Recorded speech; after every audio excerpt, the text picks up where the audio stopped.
शर्मा दिल्ली में बीजेपी प्रत्याशी के पक्ष में वोट की अपील करते हुए नजर आएंगे। खबरों में आगे बढ़ते बताते चले, अमेठी और रायबरेली से कांग्रेस का उम्मीदवार कौन होगा, इसे लेकर कांग्रेस अब तक पत्ते नहीं खोल रही है। वहीं सूत्रों के हवाले से यह भी खबर मिल रही है कि कांग्रेस की पूर्व अध्यक्ष सोनिया गांधी ने अब अमेठी और रायबरेली के लिए मोर्चा संभाला है। सूत्रों के मुताबिक यह भी खबर आ रही है कि सोनिया गांधी ने प्रियंका गांधी और राहुल गांधी से इस मसले पर बात की है। सोनिया गांधी ने राहुल गांधी और प्रियंका गांधी से पुनर्विचार करने और रायबरेली और अमेठी से चुनाव लड़ने के लिए कहा है। सूत्रों का यह भी दावा है कि सोनिया गांधी ने दोनों से कहा कि अगर आप चुनाव नहीं लड़ते हैं तो यह भाजपा के सामने हार मानने जैसा होगा। वहीं कांग्रेस महासचिव जयराम रमेश ने कहा कि कोई डरा हुआ नहीं है, कोई देरी नहीं है, समय है, बातचीत चल रही है। तो पर देरी क्यों हो रही है? कोई देरी नहीं है। क्या बीजेपी ने रायबरेली का उम्मीदवार की घोषणा की है? उन्होंने बोलो, डरे कौन है बताइए? क्या उन्होंने रायबरेली का उम्मीदवार की घोषणा की है? और स्मृति ईरानी है क्योंकि वो सिटिंग एमपी है। रायबरेली के कैंडिडेट कौन है बीजेपी का बताइए? डरा कोई नहीं है, कोई डरा नहीं है, समय है, बातचीत चल रही है। कांग्रेस अध्यक्ष को अधिकार सौंपा गया है, कांग्रेस अध्यक्ष जी बात कर रहे हैं और समय, कोई देरी नहीं है। 3 तारीख तक समय है। आज पहली तारीख है। आज हम श्रमिक न्याय के बारे में चिंतित हैं और अगले 24 या 30 घंटे के अंदर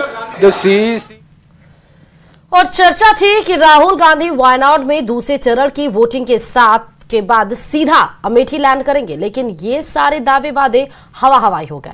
अब तो अमेठी रायबरेली में बात यहां तक पहुंच चुकी है कि एक घंटे एक मिनट कांग्रेस के लिए भारी पड़ने लगा है, क्योंकि नामांकन में अब कुछ घंटों का ही वक्त बचा है।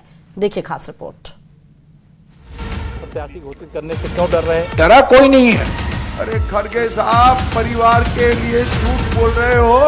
कांग्रेस अध्यक्ष को अधिकार सौंपा गया है। ठीकरा आप पर ही फूटने वाला है। ये भाई बहन सुरक्षित रहेंगे। अमेठी और रायबरेली में नामांकन की उल्टी गिनती शुरू हो चुकी है। स्मृति ईरानी 3 दिन पहले ही शक्ति प्रदर्शन के बाद अमेठी से नामांकन कर चुकी है, लेकिन कांग्रेस में अब भी कंफ्यूजन है। कंफ्यूजन इसलिए क्योंकि वायनाड को लेकर राहुल गांधी दुविधा में है। राहुल गांधी वायनाड नहीं छोड़ना चाहते, प्रियंका गांधी चुनाव नहीं लड़ना चाहती है, लेकिन अमेठी रायबरेली में राहुल प्रियंका की डिमांड हो रही है। कांग्रेस के कार्यकर्ता अमेठी में राहुल गांधी से चुनाव लड़ने की अपील कर रहे हैं, तो वहीं रायबरेली में प्रियंका नहीं तो वोट नहीं के पोस्टर लग चुके हैं। ऐसे में कांग्रेस के अध्यक्ष मल्लिकार्जुन खड़गे भी अब कंफ्यूज हो चुके हैं, जिस पर खुद गृह मंत्री अमित शाह ने निशाना साधा है। अरे खड़गे साहब, काहे कोई परिवार के लिए झूठ बोल रहे हो? 4 जून को हारने के बाद ठीकरा आप पर ही फूटने वाला है, आपको मालूम नहीं है। ये किसी के नहीं होते खड़गे जी, बड़ी लंबी सूची है। 4 जून को जैसे ही कांग्रेस हारेगी, ये भाई बहन सुरक्षित रहेंगे। बेचारे 80 की आयु के खड़गे जी की बलि चढ़ने वाली। दरअसल अमेठी ही नहीं बल्कि रायबरेली में भी नामांकन के लिए बेहद कम वक्त बचा है। यहाँ 26 अप्रैल से नामांकन प्रक्रिया शुरू हो चुकी है। नामांकन की आखिरी तारीख 3 मई है। अमेठी में अब तक कांग्रेस प्रत्याशी तय नहीं। रायबरेली में भी कांग्रेस कंफ्यूज है, बातचीत चल रही है और इसी कंफ्यूजन का सॉल्यूशन ढूंढने के लिए अमेठी से रायबरेली तक और लखनऊ से दिल्ली तक मंथन चल रहा है। दरअसल बीजेपी आरोप लगा रही है कि अमेठी और रायबरेली में कांग्रेस डर चुकी है। 2019 के बाद राहुल गांधी मैदान छोड़ चुके हैं। रायबरेली में कांग्रेस का गिरता ग्राफ भी कुछ इसी ओर इशारा कर रहा है। वोट प्रतिशत की बात करें तो 2009 में कांग्रेस 71%, बीजेपी 3.82% पर थी। 2014 में कांग्रेस 63%, बीजेपी 3 से 21.05% पर पहुंच गई। 2019 में कांग्रेस 55% तो बीजेपी 21 से 38.39% पर चली गई। और ये आंकड़े तब के हैं जब सोनिया गांधी इस सीट से चुनाव लड़ी थी, लेकिन राज्यसभा जाने के बाद अब इस सीट को लेकर भी कंफ्यूजन है। स्मृति ईरानी है क्योंकि वो सिटिंग एमपी है। रायबरेली के कैंडिडेट कौन है बीजेपी का, बताइए। डरा कोई नहीं है, कोई डरा नहीं है। समय है, बातचीत चल रही है, कांग्रेस अध्यक्ष को अधिकार सौंपा गया है, कांग्रेस अध्यक्ष जी बात कर रहे हैं और समय, कोई देरी नहीं है। 3 तारीख तक समय है। आज 1 तारीख है। आज हम श्रमिक न्याय के बारे में चिंतित हैं और अगले 24 या 30 घंटे के अंदर, यानी मान लिया जाए कि कांग्रेस आखिरी ओवर में मैदान में उतरेगी। डरा कोई नहीं है। या फिर गांधी परिवार इन दोनों सीटों पर रणनीति तैयार कर रहा है। कांग्रेस अध्यक्ष को अधिकार सौंपा गया है, कांग्रेस अध्यक्ष जी बात कर रहे हैं। क्योंकि वक्त कम है, काम ज्यादा, इसीलिए राहुल और प्रियंका गांधी सियासी फायदा तलाश रहे हैं। Bureau report, news 18। और 400 पार कैसे होगा साकार? यूपी में जीत को लेकर अमित शाह का क्या है बड़ा दावा? जातीय जनगणना पर क्या बोले गृह मंत्री अमित शाह? कांग्रेस के मैनिफेस्टो और राहुल प्रियंका के यूपी से लड़ने और ना लड़ने के कंफ्यूजन पर क्या बोले अमित शाह? न्यूज़ 18 के group editor in chief Rahul Joshi के साथ गृह मंत्री अमित शाह का पूरा इंटरव्यू देखिए आज रात 9 बजे। और इस बीच अलवर से बड़ी खबर यह है कि एसीबी ने आबकारी अधिकारी को ट्रैप कर लिया है। 3 लाख रुपए की रिश्वत लेते हुए रंगे हाथों गिरफ्तार कर लिया है एसीबी के आबकारी अधिकारी को। बताते चले कि अलवर जिला आबकारी अधिकारी सुरेश कुमार यादव को पकड़ा गया है। ठेके का गोदाम पास करने की एवज में ये रिश्वत मांगी गई थी और जो रिश्वत की रकम थी वो 3 लाख रुपए रखी गई थी। ठेके का गोदाम को पास करने के एवज में ये रिश्वत मांगी गई थी। एएसपी एसीबी परमेश्वर लाल यादव के नेतृत्व में इस पूरी कार्रवाई को अंजाम दिया गया है। तो और कोई नहीं बल्कि एसीबी ने आबकारी अधिकारी को ट्रैप किया है। ये तस्वीरें भी आपको दिखा रहे हैं। आज हमारे पास परिवादी आया था, उन्होंने कहा साहब हमारे शराब का ठेका है जिसपे मेरे को, जिसके शराब की दुकान है उन्होंने अधिकृत कर रखा है सारे काम करवाने के लिए। तो ये बार बार इनसे चक्कर काट रहा था कि मेरे को जो उनका शराब का ठेका है उसके गोडाउन की लोकेशन पास करवाने के लिए उन्होंने पैसे मांगे, लेकिन उसके उपरांत इन्होंने 3 लाख रुपए परसों ले लिए थे और 3 लाख की और डिमांड की, जिस पे परिवादी हमारे पास है। हमने मांग की सत्यापन करवाया जो सुबह सक्सेसफुली हुआ। चलिए खबरों में आगे बढ़ते हुए बताते चले कि जयपुर में जमीन के कन्वर्जन केस में रिश्वत की मांग मामले में एसीबी की कार्रवाई पर सवाल खड़े हो रहे हैं। आरोप ये लगाए जा रहे हैं कि कई दिन बीत जाने के बाद भी, पर्याप्त सबूत होने के बाद भी एसीबी घूसखोरी के आरोपी दूदू कलेक्टर और पटवारी से पूछताछ नहीं कर सक रही है।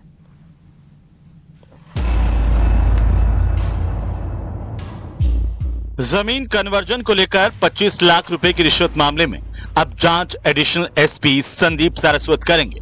इस मामले में दूदू कलेक्टर हनुमानमल ढाका व हल्का पटवारी हंसराज चौधरी पर गंभीर आरोप हैं।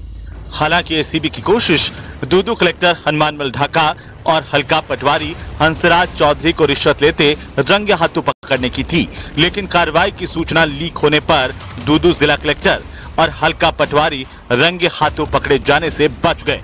लेकिन इसके बाद भी अब तक एसीबी पर्याप्त सबूत होने के बाद भी घूसखोरी के आरोपी दूदू कलेक्टर और पटवारी से पूछताछ तक नहीं कर सकी है। यही नहीं, अभी तक उनके ठिकानों की सर्च भी पूरी तरह से नहीं हो सकी है। मामले में बातचीत करने से भी एसीबी के अधिकारी बच रहे हैं। रिश्वत लेते रंगे हाथों पकड़े जाने से भले ही दूदू कलेक्टर हनुमानमल ढाका और हल्का पटवारी हंसराज चौधरी बच गए हों, लेकिन एसीबी ने सर्च कार्रवाई में दूदू जिला कलेक्टर हनुमानमल ढाका के मोबाइल फोन को जब्त कर लिया है, जिसे एफएसएल को जांच के लिए भेजा जाएगा। लेकिन पूरे मामले में अब तक एसीबी इन सवालों के जवाब देने से बच रही है कि आखिर ट्रैप कार्रवाई की सूचना किसने लीक की। क्या एसीबी के ही किसी साथी ने सूचना लीक की या फिर वो कोई और था? इस मामले में गृह विभाग में कार्रवाई करने वाले एडिशनल एसपी सुरेंद्र सिंह को 3 दिन पहले ही एपीओ किया गया है। कई दिन गुजर चुके हैं, लेकिन सवाल यह है कि कब होगी जिला कलेक्टर और पटवारी से पूछताछ और आखिरकार कब होगी रिश्वत में लाखों रुपए की डिमांड करने वाले घूसखोर अफसरों की गिरफ्तारी। जयपुर से न्यूज़ 18 के लिए विष्णु शर्मा की रिपोर्ट।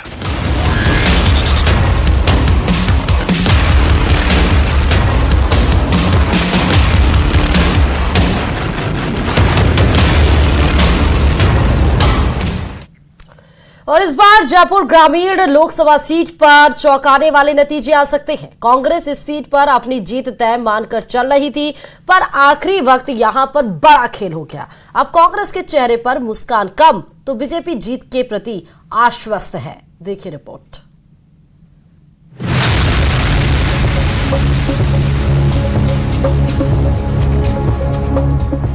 जयपुर ग्रामीण में क्या पलट गई बाजी? मतदान से एक दिन पहले ही हो गया खेला। जातियों की किलेबंदी में बीजेपी ने लगाई सेंध। तो क्या जीतते जीतते चुनाव हार गई कांग्रेस? बीजेपी के दिग्गज राव राजेंद्र सिंह के सामने कांग्रेस ने सचिन पायलट के करीबी और राजस्थान विश्वविद्यालय के पूर्व छात्र संघ अध्यक्ष अनिल चोपड़ा को मैदान में उतारा। अनिल चोपड़ा ने आखिर तक राव राजेंद्र सिंह को चुनाव में कड़ी टक्कर भी दी, पर मतदान का कम प्रतिशत अब कांग्रेस के लिए चिंता की सबसे बड़ी वजह बना हुआ है।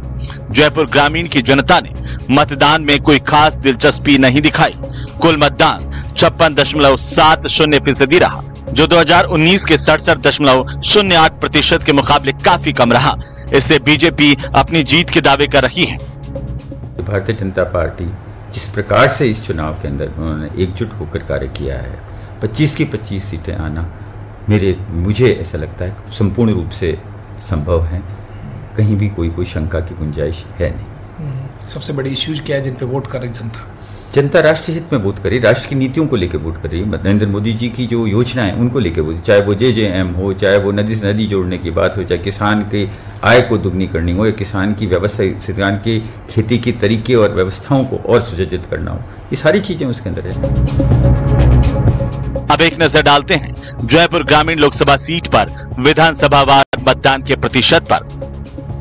आमेर में 59.50% मतदान, तो जोटवाड़ा में 59.59%, फुलेरा में 59.30%, शाहपुरा 58.22%, विराटनगर 53.85%, तो बानसूर में 49.47%, जम और रामगढ़ 57.32%, तो वहीं कोटपुतली में 53.17% मतदान हुआ।